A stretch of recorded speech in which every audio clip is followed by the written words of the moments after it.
Hello and welcome to the Moonshine Jesus Show. We're certainly glad that you have joined us here today. We also want to make sure that you join us in future episodes. So make sure that you follow us on Facebook and follow us in any of the places where you get your podcast. We're listed there. So go ahead and sign up for the broadcast.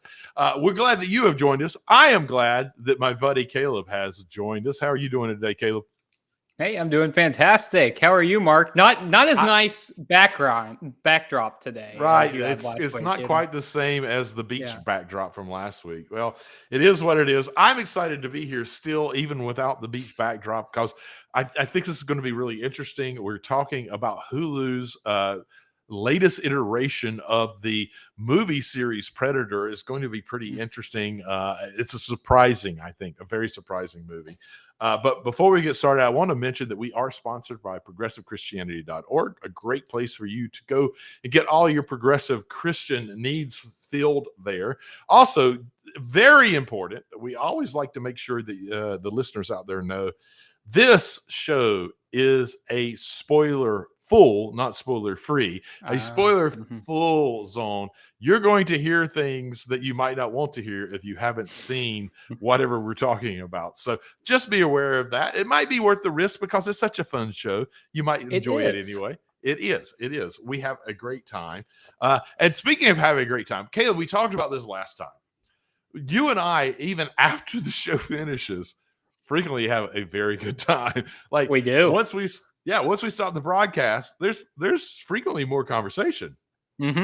Always. And we've had a few drinks by then, and so we're pretty fun by the end of the show. Right? Yeah, we're having a good time. A lot of times we find that the conversation goes to even deeper places than we were going during the show afterwards.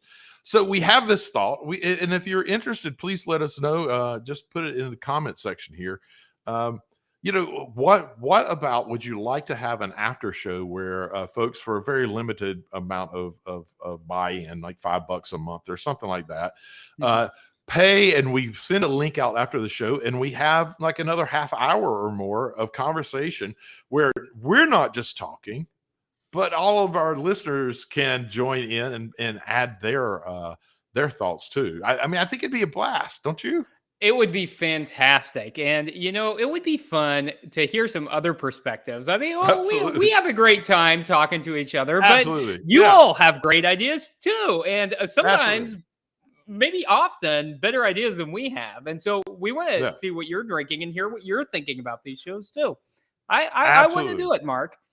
I agree. I think it'd be a lot of fun. So if you're watching live, put that in the comment section. If you're not watching live, email us and let us know what you think. We'd love to do it if you're interested in it. But we do need to keep this show rolling down the road. So Caleb, what we always do at the beginning is have a cocktail, a themed cocktail. So I'm curious, sir, what did you come to the table with today?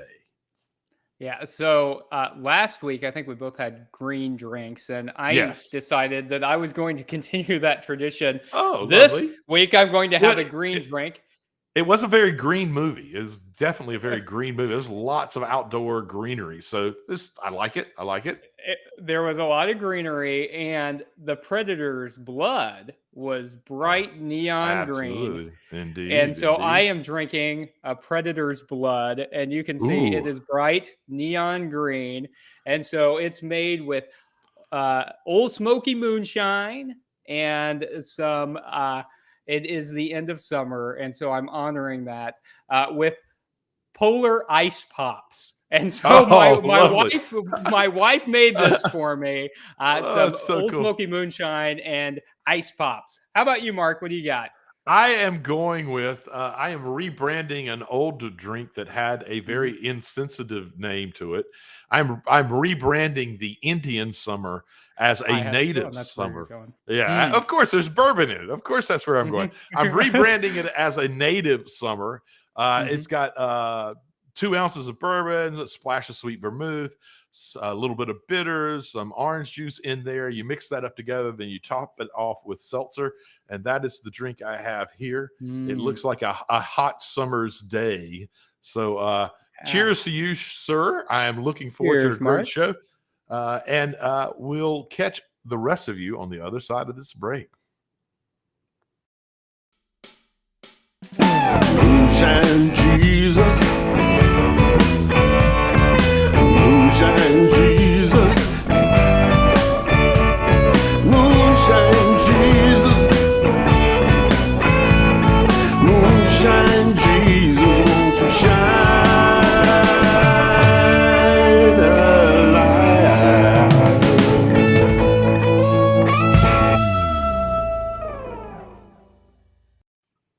Well, hello everyone, and welcome back to the Moonshine Jesus Show, where today we're talking about Hulu's Prey. Prey is a 2022 American science fiction action horror film based on the Predator franchise. It's the fifth installment, and it is a prequel to the first four films, being the first set in the northern Great Plains in North America, and it is set in 1719. And so it is kind of a fun movie, but very different. I loved it. It's got the highest Rotten Tomatoes score of any in the series. I think it's currently at 93% fresh. And well deserved. Well deserved, because I thought it did a great job of placing Native people at the forefront, showing that it could be like a regular movie, but starring Native people. And I think that was good. It wasn't necessarily focused just on like Native issues, which is what a lot of these kind of movies want to do, but it showed that Native people can be at the forefront of just a regular film, and it could still be a very successful film. So I do like the science fiction, action, horror genre. But last week, you said that you're not a huge fan of this genre. So I want to know what you thought about it, what your take was. Well, look, so at our house, we struggle with trying to find the shows that we both might like. And I'm not a big fan of horror movies in general because they're so formulaic. They're so predictable. You can just listen to the music alone and figure out when the scares are going to happen. And the jump scares are forecasted and predictable. And it's just boring because you can see everything coming before it happens, which is one of the reasons I have never particularly cared about Predator. But we were in sort of a lull at the house. We were like, let's check this out. We'll check it out. It was more me saying, I think you're going to like this. We'll watch it. I absolutely loved it. Like, I loved this movie. It was not predictable. It wasn't about jump scares. I mean, they were there, but that wasn't the main way that they were scaring folks. The resolution to ending the monster was not about brute force. It was about intellect and skill, and it was really well done. And then it was all set against this background of Native culture, for particularly Comanche culture, and it was incredibly well done. It was shown not only just so realistically, but I loved the artistic style. I mean, how can I'm saying artistic style about a horror movie, but there were these great moments where the main character Naru, a girl who is wanting to become a warrior and is working overly against the kind of expectations of her tribe. And there's these great moments where the women are walking off to do women's work, and they have and they're doing very realistic depictions of what would have been traditionally mostly thought of as women's work, of them walking off, with her walking the exact opposite direction, getting ready to go do her own kind of more warrior-oriented training that she's doing for herself. And there's this lovely artistic moments even that are happening where visually we're seeing this, them going across each other.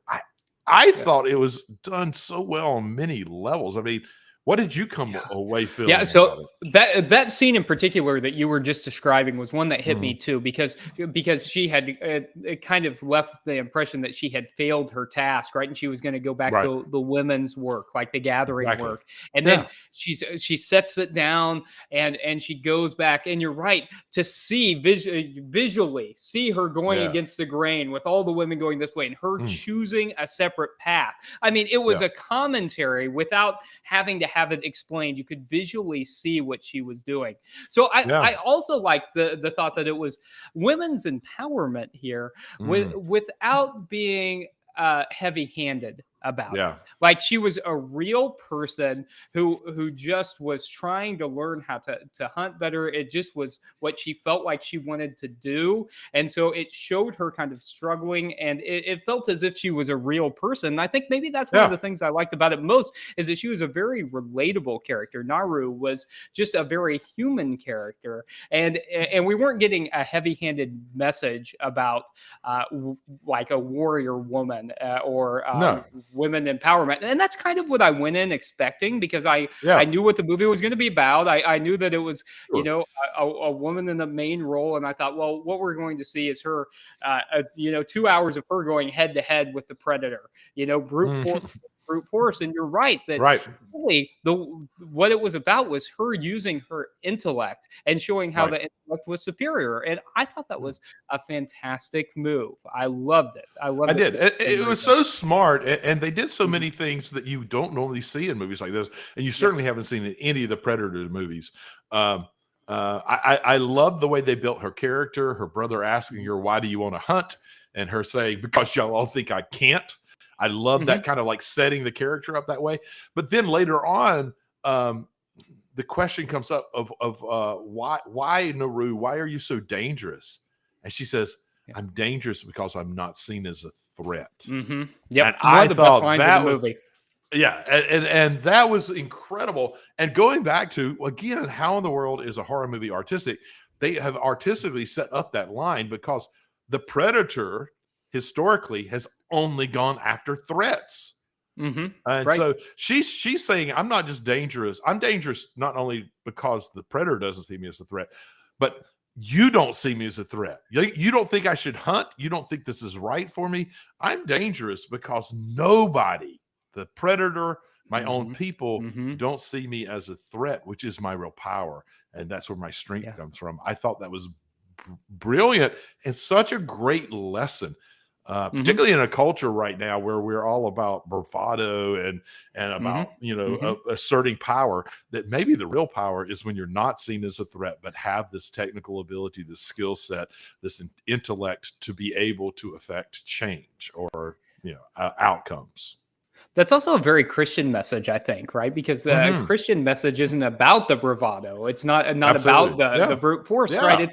It's about changing the underlying systems and changing within yourself so that you're looking at the world in a peaceful way and going through the world in a peaceful way. And so to me, that really resonated for that reason too, because even though this wasn't about Christian theology at all, right? I sat there and I watched and I thought, this is what Jesus's message was about. It was about living your life kind of like this, in a way that you're changing the world little by little, not going out in this big kind of with gusto, but going and addressing the small things that you can do them. So I really appreciated that. I also appreciated the way that, in speaking of artistic pieces of the movie, the way that they incorporated ritual throughout this. And I think that was something that was very interesting for me, is how they used ritual markers throughout the movie, right? So there's this whole thought that she's supposed to go out and hunt something that is hunting her, right? It's this kind of coming of age thing as she's coming into her own as a warrior, and the ritual markings of that. And I also felt like we got the scenes where someone is kind of named the warrior king or queen after they've defeated an animal, and there's this whole ceremony around all of that, and this whole ritual piece. And there were several scenes that involved water, right? At significant moments where you get her cleansing in the water. You get kind of like a kind of a baptism imagery at pivotal moments when she's going through a change of like inner awakening, as she's coming to see herself more as someone who really does have power and significance. And that was something that really spoke to me. Did the ritual stuff resonate with you at all? Oh, absolutely. And I loved the flip-flopping of the men coming in with their prey, and it was significant, at least in terms of the culture that they were in and what we were all looking at. But I loved how it flopped when she finally defeated the Predator, and Mhm. she comes in with this. It's like you've undersold me for so long, Mhm. and I felt excluded from these rituals in some ways because you don't think I should be a hunter. And then she gets to have this final victory, which everyone else wasn't able to, Yeah. pulling on more than just brute strength, but pulling on her wisdom, on her intellect, on her ability to sit and analyze and make choices and decisions of it. And then she shows up with this prize, essentially, this head Yeah. uh, Yeah. for the ritual that's bigger than anything else, unlike anything they've ever seen. And there's Yeah. this kind of moment where everyone's standing around looking at each other like, Yeah. how what do What? we, is Yeah. this okay? And then Right. it's like full on celebration, and it's like this wonderful victorious moment, and you can almost feel a cultural shift that happens there. I will say though, I don't want to present this as if there aren't historical records of very strong warrior women from Right. natives. A matter of fact, there is this, according to some sources, General Custer was actually defeated by Buffalo Calf Road Woman. So Mm. there are several sources that believe that General Custer himself was defeated by a native warrior, Buffalo Mm. Calf Road Woman. So I don't want to present it as that is very so unbelievably unique, and it was only in a movie that it could happen. There's some sources that say it happened in real life, but I do love that in this particular tribe, it was very clear that it was masculine Right. dominated, and that this woman Naru completely, like in this one moment, ultimately shifts their whole understanding of their culture and their respect for women as warriors. And that's a good point, Mark, because there's quite a bit of evidence to show too that in indigenous tribes that there was greater equality. You know, there was some understanding of gender roles, but Very there was much so. also an understanding that that people were equal and that women had leadership roles and that their voices Yeah. were listened to and respected. And so that even in this movie where there's kind of this masculine dominance, that scene that you were just talking about where she comes in with the head of the predator, there's even a finer moment, I think, when everyone's looking around, but the chief of the tribe looks at Naru's mother as if like, are we supposed to make her the warrior? And the Right. mother just nods her head. Nods. And then Yeah. and so I think that's a kind of a significance of the role that women played in the tribe and the role her mother did. It is like the chief Absolutely. looked to her and she said yes, and Yes. he gives it, and there's that Yeah, cultural that was shift. brilliant. It was a wonderful, and this movie for a horror movie, right? A Predator movie. The last Predator movie, it's crazy, right? Because the last It's Predator so movie unexpected. I saw, it's Yeah. unexpected because the last one I saw was Alien vs. Predator, and it was a Oh my bad God. movie. What a It was horrible- a bad movie. Yeah. And so this, to like have cultural commentary that's Oh, wow. unspoken and visually Yeah. shown is Yeah. powerful. Oh, Mark, there is a lot here. I love this movie, Indeed. and there are a I lot did of too. theopolitical themes that we can get into, I know. So why don't we pivot? We've geeked out a little bit. Why don't we pivot and let's talk more about theology and politics in this next segment. Moonshine Jesus. Moonshine Jesus. Moonshine Jesus. Moonshine Jesus, won't you shine a light?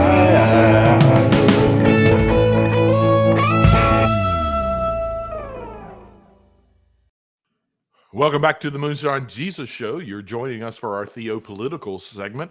So I think this theopolitical segment will be slightly different maybe than a lot of ours in that it's less, for me at least, I think the direction we need to go is less about what was in the movie than what the movie represents. So I want to start from at least in the last decade or maybe even 2 decades.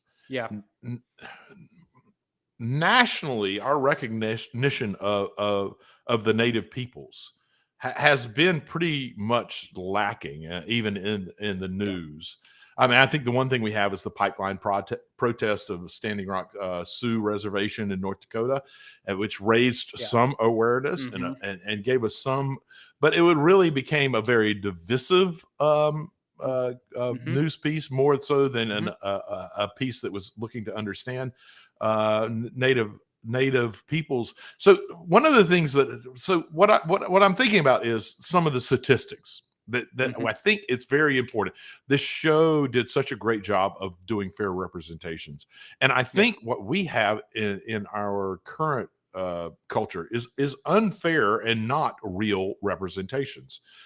Quite the opposite of what this movie did. So listen, 1 in 3 native peoples are living in poverty. And natives have a significantly higher lack of health equity than the average American citizen, and pretty much on any measurement of having a life that is sustainable and reasonable and healthy. We have a giant lack in this culture in particular, maybe more so than almost all other areas. So I'm curious why you think that continues to be the case, and why it is something, even as we looked at the pipeline, we weren't going too deeply into that. We almost turned our heads to any of the realities there. And what do you think's behind why all of this is the current reality, and why are we not doing anything about it? Yeah, racism and culturalism. So I think I grew up in Missouri, like an hour from Oklahoma, which has a high native population, and I remember that in school I had one unit once about native people in the United States, and it was not something that we ever talked about whenever I was growing up. And so I've talked to a lot of folks who grew up in that same part of the country and never heard anything about it. And I remember even when I was in college, we had a Native American religions. I was a religious studies major, Native American religions class on the books that was never once taught. And so I think we don't have any education about Native peoples, about their traditions, about their histories. I think that makes it easy to other people who we haven't had kind of any experience about. And then I think that the way we have set things up we have set things up to inherently be racist, right? We've set Native peoples up on reservations, and there is endemic poverty there. And I think we also see a lot of environmental racism playing into that, right? So reservations tend to be favorite dumping sites for toxic waste, for instance. Native sites tend to be favorite places to create garbage dumps too. And so our society is set up in such a way so that we continue to oppress Native people, even though we're living in the year 2022. And even though most people look back and like, man, white folks didn't do great things for Native people in the United States. There's no like act for reconciliation. There's no discussion of reparations, how that can be done. I think we continue in our culture to propagate this understanding of Native Americans. I think that is pretty visible. Yeah, I think it is very visible. And not only do we use it as a dumping ground, but we also let corporations basically rape the land, which is core to Native people's understanding of even who they are. They are a people of the land. And we allow pillaging of natural resources and frequently both dumping on and raping the natural resources of sacred grounds. So, I mean, I think it's a little too simple to just to say it is racism. I feel like, is there not something deeper going on here of why it's so specific? I mean, is there any other group of people in the United States that we consolidate to a confined area and then abuse them within that area on top? Is there any other group? It feels like this is even a more extreme version of racism than we see for a lot of other folks. Not that it lessens the racism towards other folks, but it's a very specific kind of racism.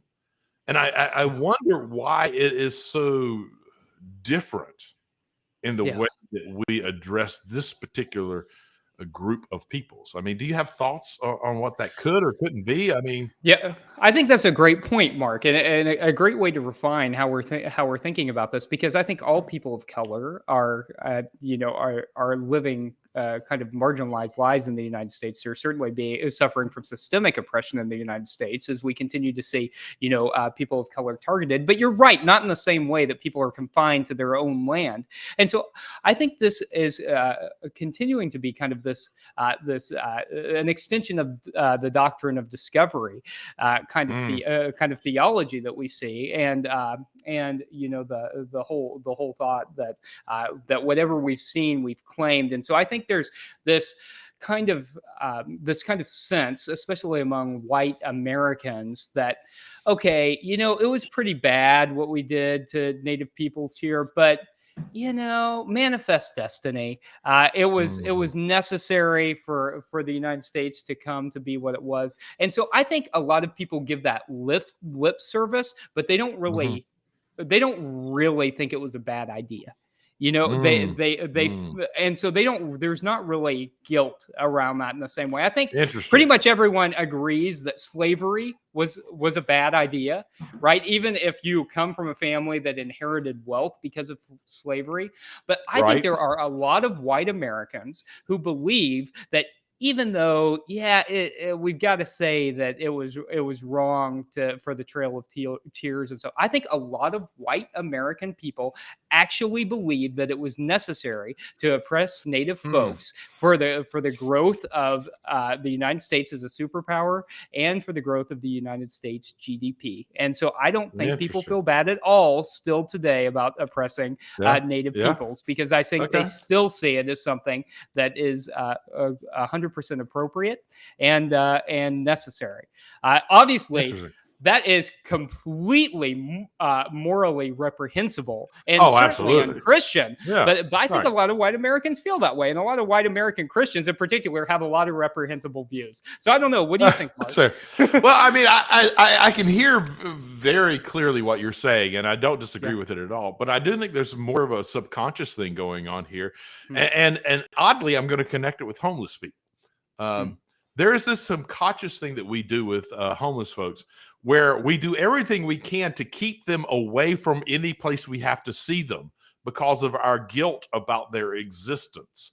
We make benches that they can't sleep on. We put spikes under bridges so they can't lay down. We make rules so that they can't stand on street corners without going through a lot of things that folks who are already struggling would have a difficulty to mount the benchmarks that are required.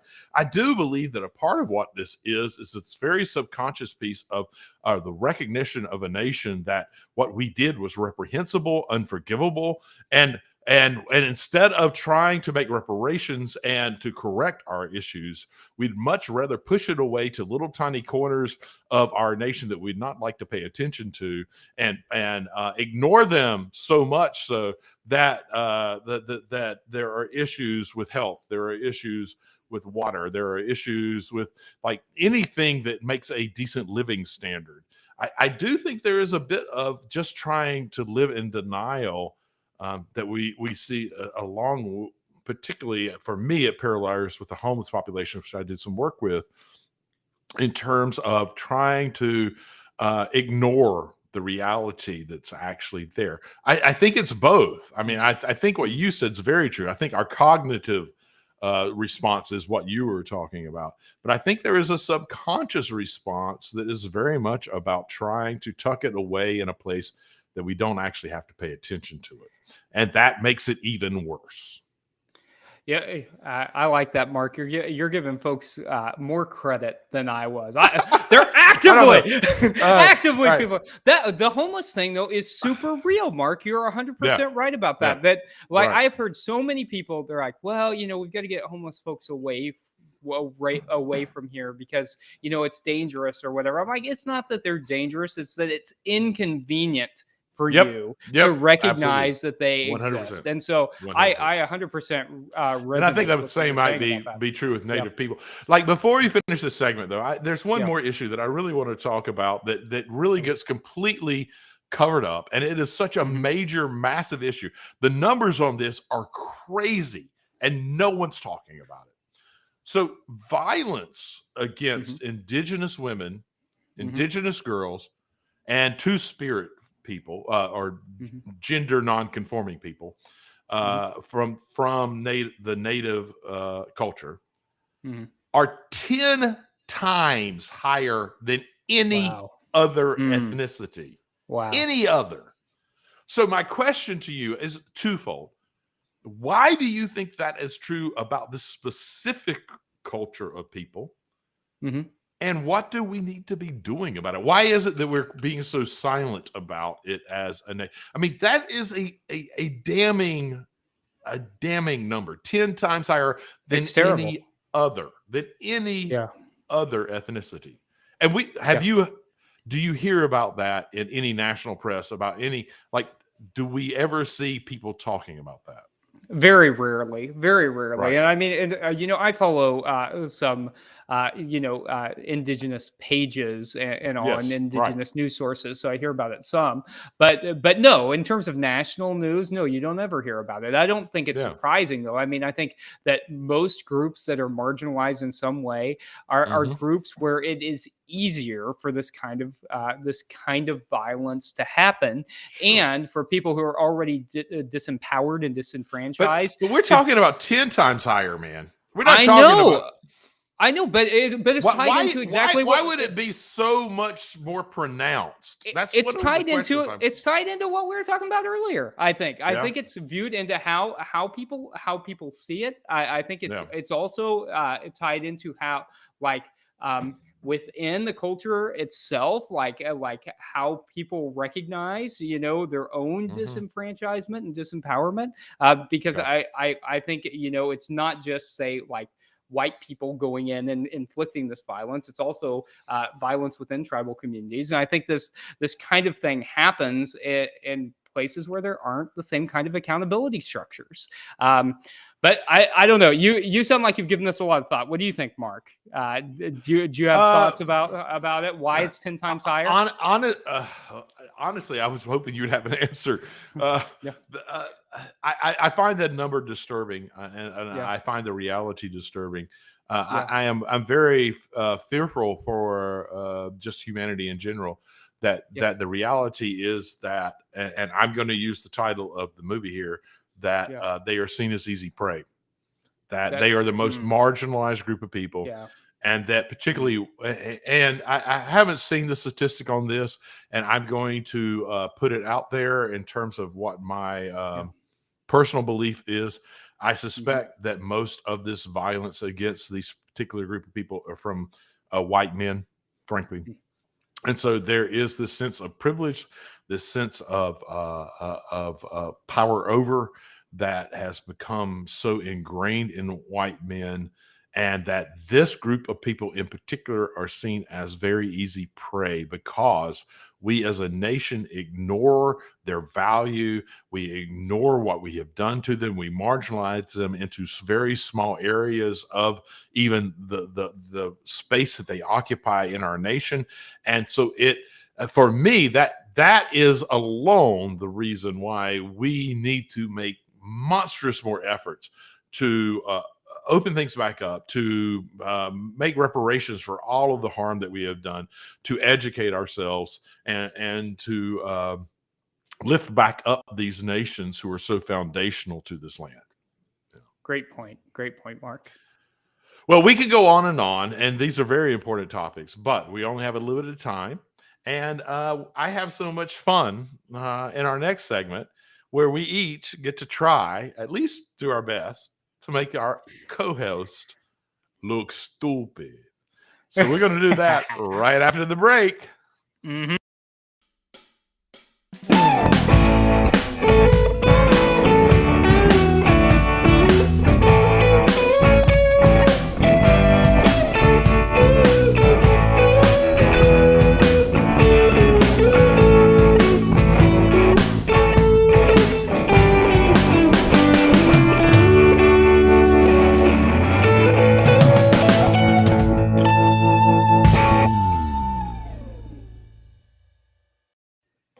Hello, Moonshiners, and welcome back to the Moonshine Jesus Show. We are entering our last segment of today's episode on Pray, the Make Me Look Stupid segment. And this is a lot of fun where we get to ask a lot of questions and try to make each other look stupid. And so, Mark, before I get too distracted, I want to pick up on what you were just saying and about how we ought to be doing more, to educate and to lift up the traditions of Native peoples here in the United States. And so here's my question specifically.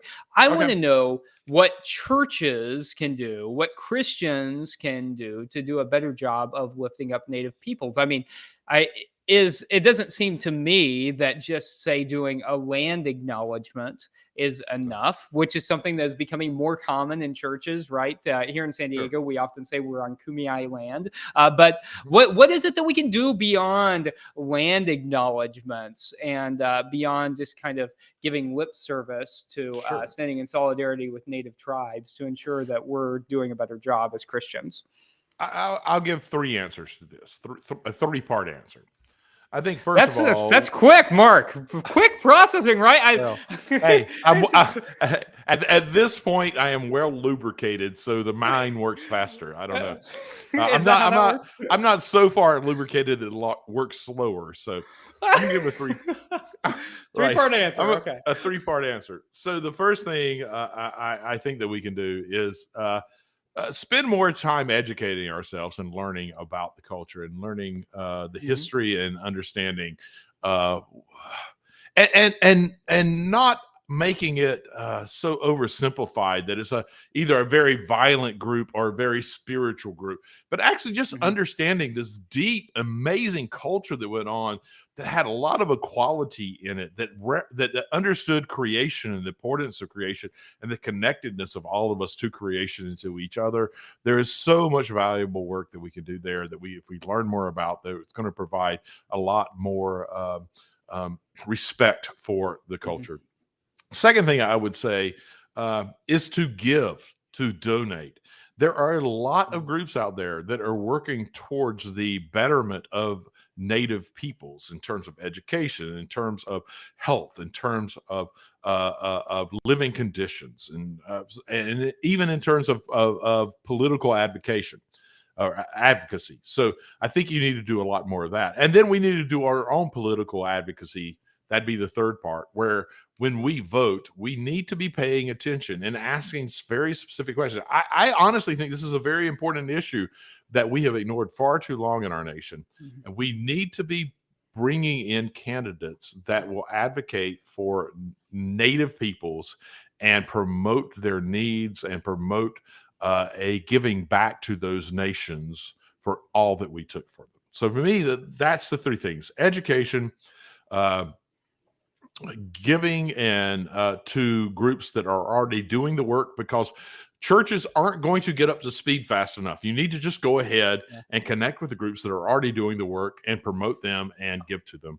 And then finally, make sure you're voting for folks that actually make a difference and promote policy and polity that helps Indigenous peoples. Yeah. What are your thoughts in there? Well, I love that, Mark. I love the thought of putting our money where our mouth is, in particular, to ensure that we're actually contributing to help Native tribes. I like the thought of not just voting for people who we think will be supportive of Indigenous people simply because of, say, the political party that they belong to, but also asking where Indigenous people are on the ballot. Right. Yes. And if there are Indigenous people on the ballot, as there sometimes are in Southern California, I often will vote for people for that reason, with the recognition that I know I like you for some reason.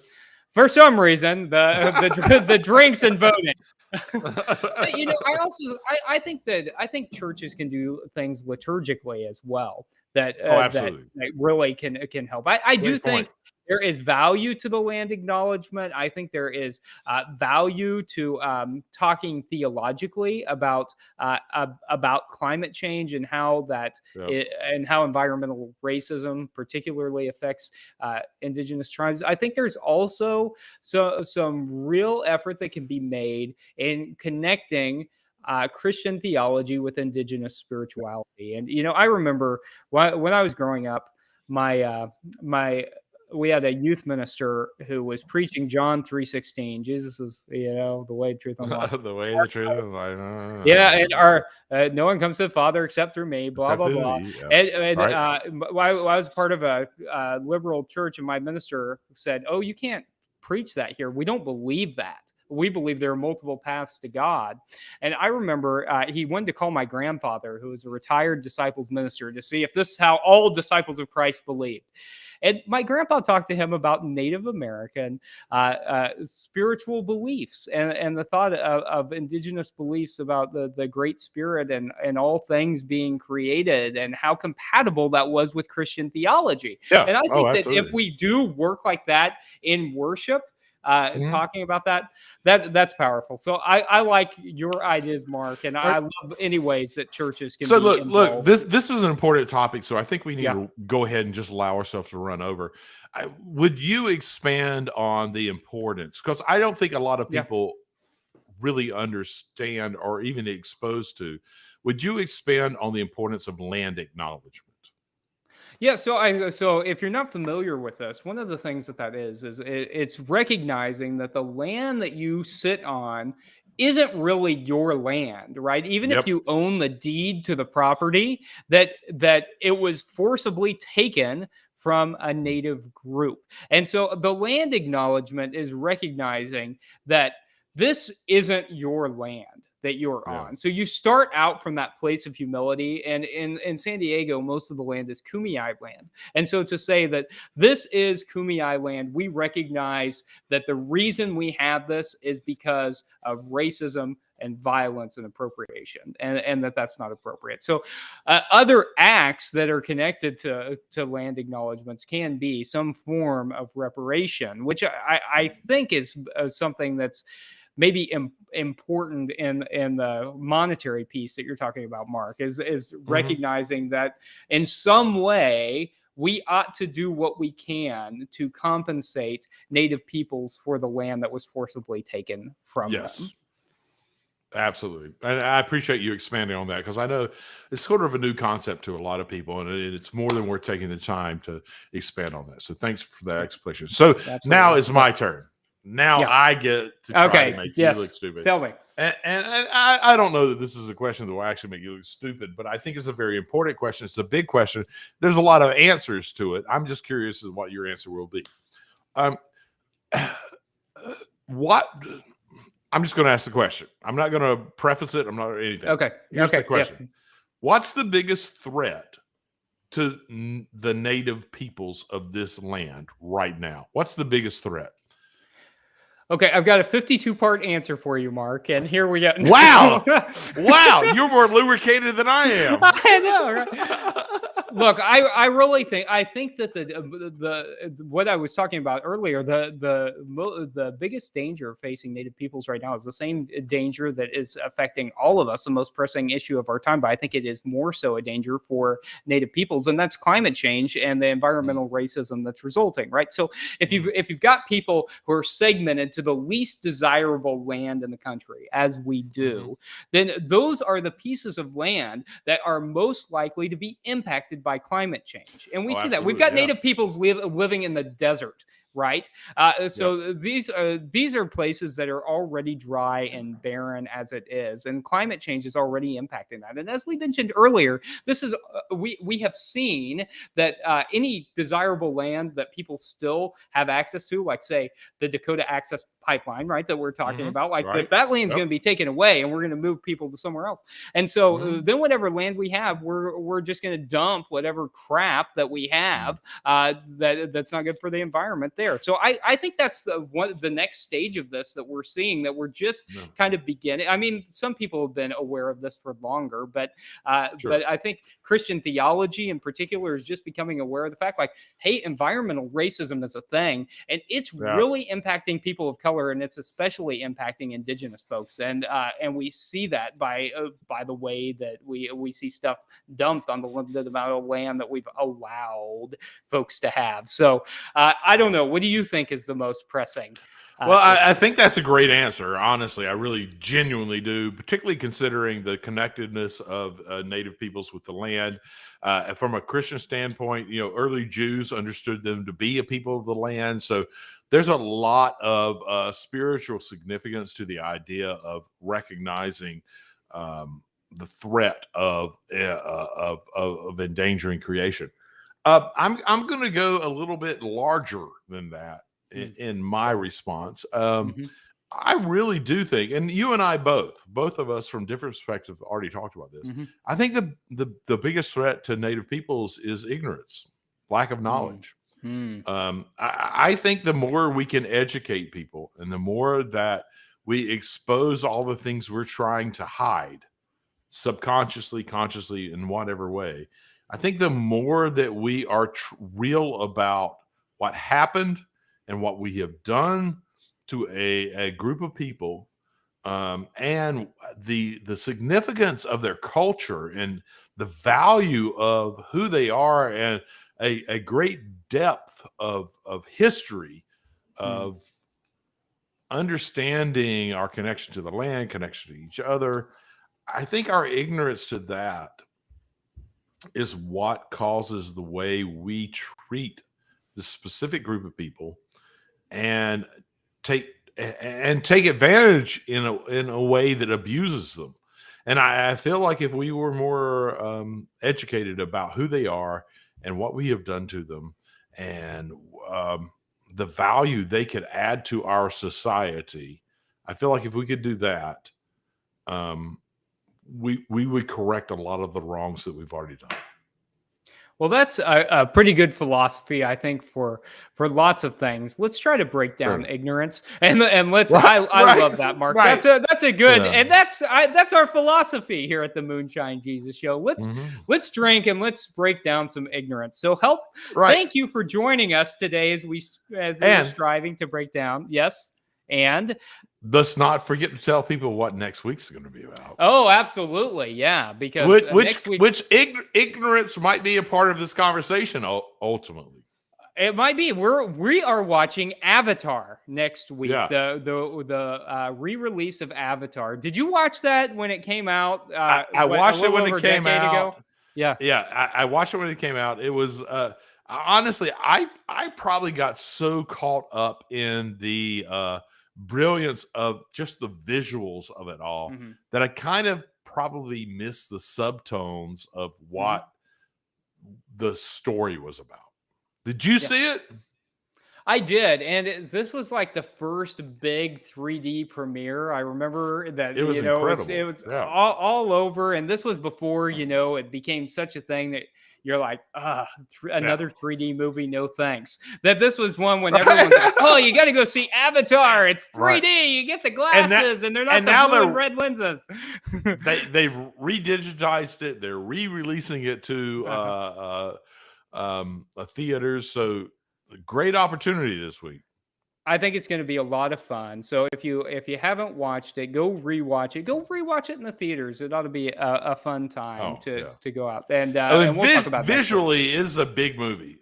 Seeing on the big screen really changes your experience. It does. It does. So I can't wait to watch it again and come back and talk about it next week. Thanks for a great show today, Mark. It was a lot of fun, and I think we covered some important topics. So cheers. Cheers to you, sir. And thanks to everybody. See you next time on the Moonshine Jesus Show. Moonshine Jesus.